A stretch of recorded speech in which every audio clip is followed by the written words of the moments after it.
Good morning बच्चों। Class 9वीं में विज्ञान की क्लास में आप सबका स्वागत है।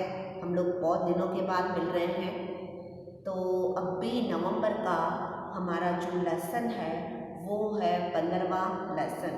ठीक है, अभी आप सब जने आज ही जितना मैं रोज़ का रोज़ जो पढ़ा रही हूँ ना वो पढ़ते जाना।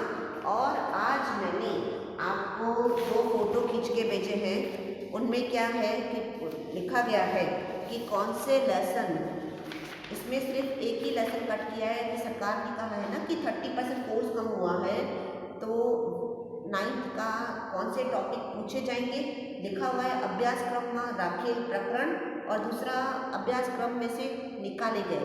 तो ये मैंने आपको फोटो भेज दिया है।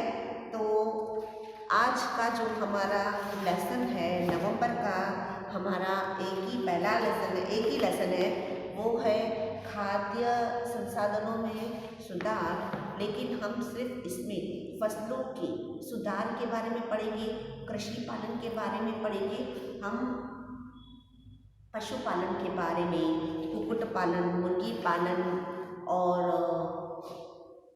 कुक्कुट पालन एक ही बात है, इन सब के बारे में नहीं पढ़ेंगे। मधुमक्खी पालन जो कि हमारे इसमें बहुत ही इंटरेस्टिंग टॉपिक था, वो इंटरेस्टिंग टॉपिक ही उन्होंने कट कर दिया है क्योंकि 30% कोर्स में कुक्कुट पालन, पशुपालन, मत्स्य पालन, समुद्री मत्स्य पालन और इसके अलावा मधुमक्खी पालन, ये सारे टॉपिक निकाल दिए गए हैं। हमें सिर्फ पढ़ना है कृषि पालन, पशुपालन हमें कुछ भी नहीं पढ़ना है। अब आप जानते हो कि हमारा 70% देश कृषि पर आधारित है। गांव में लोग रहते हैं, कृषि की वजह से ही उनका गुजारा होता है। तो हम लोग फसलें पैदा करते हैं और ये फसलें बहुत ही ज़रूरी है क्योंकि आप एक दिन तो खाली व्रत रख के देखो, ठीक है, आप भले फ्रूट्स खाओगे लेकिन आपको मज़ा नहीं आएगा, आपको ऐसा लगेगा मेरे शरीर में कोई ताकत ही नहीं है।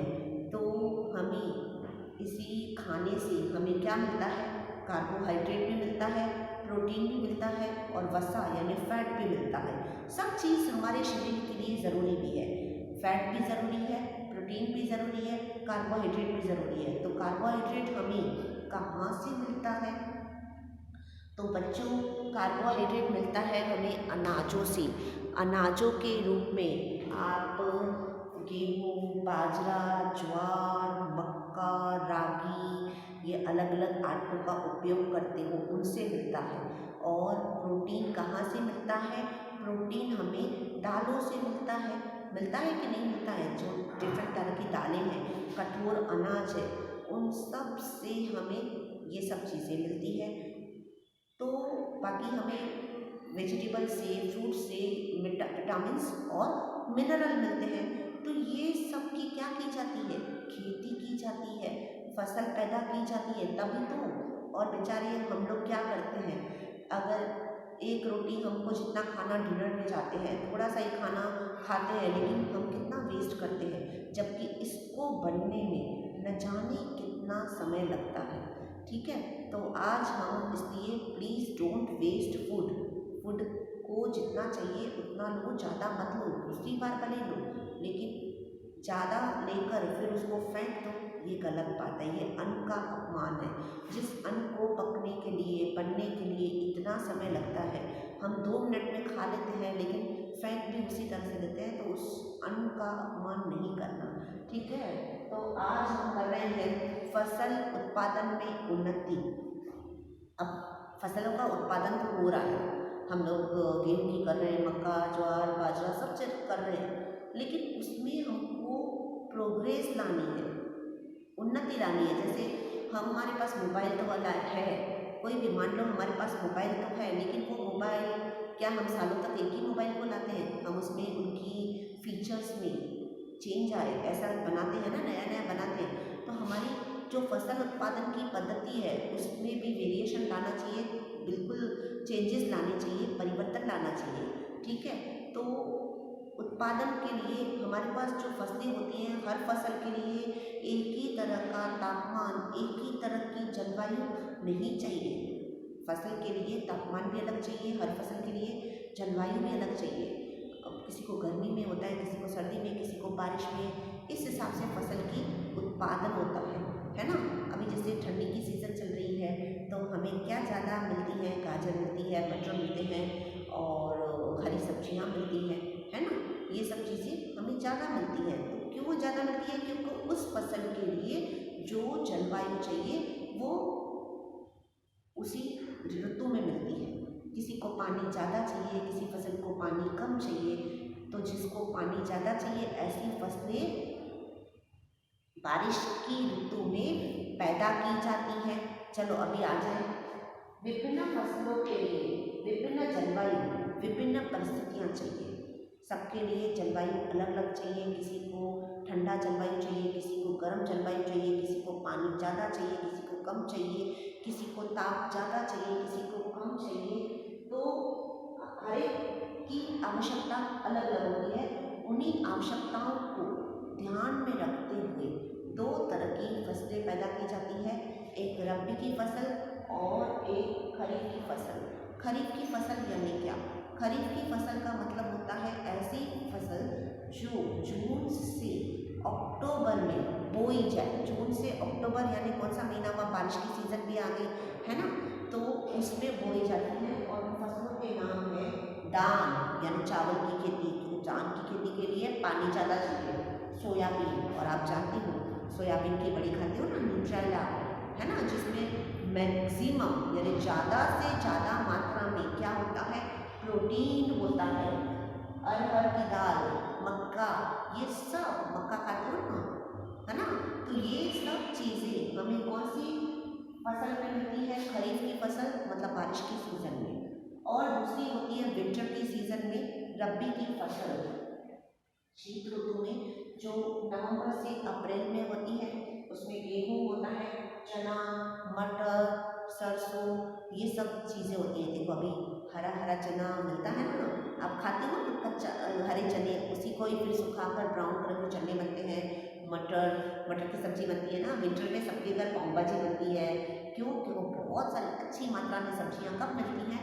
विंटर में। आपको मटर मिलते हैं, मटर से ही पाव भाजी बनाते हैं ना सब जने घर में, मटर की सब्जी बनाते हैं, मटर पुलाव बनाते हैं, गोभी पुलाव बनाते हैं, है ना। तो ये अच्छी अच्छी चीज़ें हमें ज़्यादा विंटर की सीज़न में मिलती है, ठीक है। क्योंकि इनकी फसल के लिए जो जलवायु चाहिए वो ठंडक वाला चाहिए, बहुत ज़्यादा पानी वाला नहीं चाहिए। तो उनके हिसाब से वो फसल उस ऋतु में पैदा की जाती है। अब हम कृषि तो करते हैं, पर कृषि करने के लिए तीन मुख्य बातें ध्यान में रखनी है। पहली तो बात है बीजों का चुनना। अगर हम जो बीजों का सिलेक्शन करते हैं, बीज को चुन रहे हैं, अच्छी क्वालिटी के होने चाहिए। अब आप कहोगे अच्छी क्वालिटी का मतलब क्या? अच्छी गुणवत्ता का मतलब क्या? अच्छी गुणवत्ता का मतलब जो कम समय में ज़्यादा पैदाइश करे, बीमारी से मुक्त हो, फंगस वाले नहीं हो, रखे हुए नहीं हो। कई बार बीमारी वाले होने में आने वाली फसल भी बेकार हो जाती है, इसलिए उसको काटना पड़ता है। तो इसलिए ये ध्यान रखना पड़ता है। फिर खेतों में उनकी फसल की सुरक्षा। अब खेत में फसल तो उग रही है, पर उसकी सुरक्षा भी तो होती है। आपने देखा होगा स्केयर क्रो ऐसे करके खड़ा करते हैं, फिर जंतुनाशक दवाएं डालते हैं। ये सब स्टेजेस हैं किसके? कृषि के। हमें ऐसा लगता है कि भाई चलो बो लिया, बन गया और आपके पास आ गया, नहीं। इसके तीन स्टेजेस हैं, बीजों का चुनना, फिर दूसरा है उनकी फसल की सुरक्षा, और तीसरा है फसल की देखभाल। अगर फसल की देखभाल ही नहीं करोगे, आपने फसल बन गई, देखभाल कर ली, लेकिन उसको उसी समय तो नहीं बेचोगे, तो उसको कहाँ पे रखना था? गोडाउंस में रखना पड़ता है। उसकी भी गोडाउंस की भी सुरक्षा करनी पड़ती है, ताकि जो अन्य जीव हैं, चूहे हैं, जो छोटे छोटे कीड़े हैं, दूसरी चींटियाँ हैं, वो नहीं लग जाए, जिससे फसल को बर्बाद नहीं कर दे। तो ये तीन मेन स्टेजेस है। अभी हम अपने मुख्य उद्देश्य पे आ जाए, सुधार की प्रक्रिया। अब हम फसलों का सुधार तो करना चाहते हैं, फसल उत्पादन हो रहा है, लेकिन हम क्या इम्प्रूवमेंट ला सकते हैं? जैसे हमारे स्कूल का तो रिजल्ट समझो 40% 50% आ रहा है 10th का, लेकिन मुझे उसमें इम्प्रूवमेंट लाना है। सुधार लाना है। क्या लाना है बच्चों? सुधार लाना है। तो वो सुधार लाने के लिए हम क्या एक्शन लेते हैं? तो यहाँ पर भी सुधार लेने के लिए पहली बात क्या है? फसलों की किस्मों में सुधार। अब आप कहोगे किस्म क्या होता है? भाई अलग अलग किस्म होते हैं। गेहूँ सिर्फ एक ही किस्म के नहीं होते हैं, अलग अलग किस्म के होते हैं। सस्ती वाली गेहूँ भी मिलती है, महंगी वाली भी गेहूँ मिलती है। तो जो अच्छी किस्म की गेहूँ होती है वो महंगी होती है। तो हम अच्छी क्वालिटी के अच्छी किस्म का, जैसे एप्पल आप जाते हो मार्केट में, एप्पल सस्ते वाले भी मिलते हैं, महंगे भी मिलते हैं। तो ये उनकी अलग अलग किस्मों के बारे में होता है, अलग अलग जातियाँ होती हैं, ठीक है। अलग अलग किस्मों में हमें सुधार लाना चाहिए। दूसरा, फसल उत्पादन में प्रबंधन। हम अपना इम्प्रूवमेंट, फसल में सुधार और किस तरह से ला सकते हैं? फसल उत्पादन, फसल तो उत्पादन हो रहा है, बढ़ रही है, लेकिन उसका प्रबंधन, उसकी अरेंजमेंट वो कैसा है? उसमें हमें अरेंजमेंट को भी अच्छी तरह से करना है। जैसे कोई फसल है, फसल खेत में लहरा रही है, अच्छी तरह से हो रही है, लेकिन पता है क्या होता है? चलो आपने जंतुनाशक दवाई नहीं दी तो खराब हो गई, या किसी गोडाउन में रखा, वहाँ पर भी अगर नमी वाला हुआ या ज़्यादा धूप आई तो भी खराब हो जाएगा। तो ये सब चीज़ों का भी, प्रबंधन का भी ध्यान रखना पड़ता है। उत्पादन तो कर लिया, लेकिन उसका अरेंजमेंट भी करना है, प्रबंधन भी करना है। और उसके बाद फसल सुरक्षा प्रबंधन, अभी ये बताया था, उत्पादन में भी और फसल सुरक्षा के प्रबंधन में, सुरक्षा करने में भी, उसको किसी तरह की हानि नहीं हो, उसके में भी प्रबंधन। 3 तरह की बातों में ध्यान रखना है।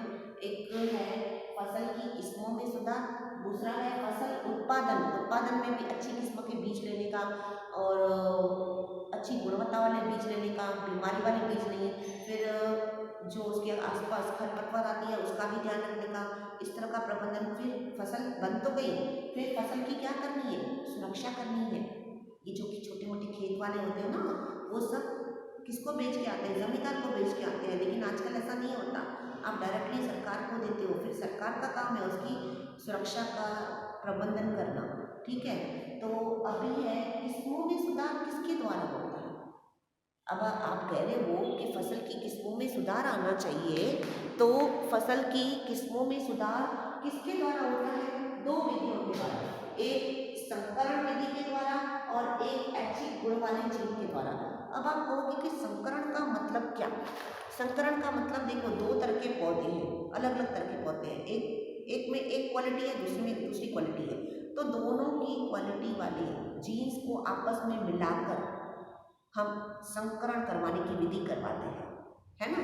तो जैसे एक विदेशी और एक देशी, या एक अच्छी जाति के 2 बीजों को लिया जाता है, उनका संकरण करवाकर अच्छी किस्म के फसल पैदा की जाती है, ठीक है। तो विभिन्न आनुवंशिक गुणों वाले पौधों में संकरण करवाते हैं, जिनमें पीढ़ी दर पीढ़ी उनके गुणधर्म क्या होते हैं? वो कभी जल्दी से पैदा हो जाती है, कम समय में भी ज़्यादा उत्पादन करते हैं, ऐसे बीज होते हैं। तो ऐसे बीज मतलब एक में एक क्वालिटी, दूसरे में दूसरी क्वालिटी, दोनों को संकरण करवाया जाता है। और ऐसे संकरण करवा के, ये संकरण किस किस के बीच में होता है? सेम जाति के पौधों में या तो विभिन्न जाति के पौधों में, इस तरह से संकरण के द्वारा अच्छी किस्म के बीज पैदा किए जाते हैं।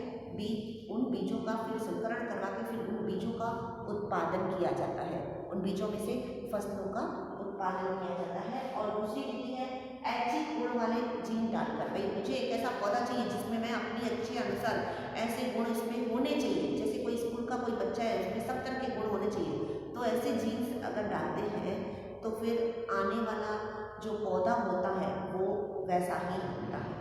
तो मैंने आज के लिए बस इतना ही बच्चों, कल हम और आगे पढ़ेंगे।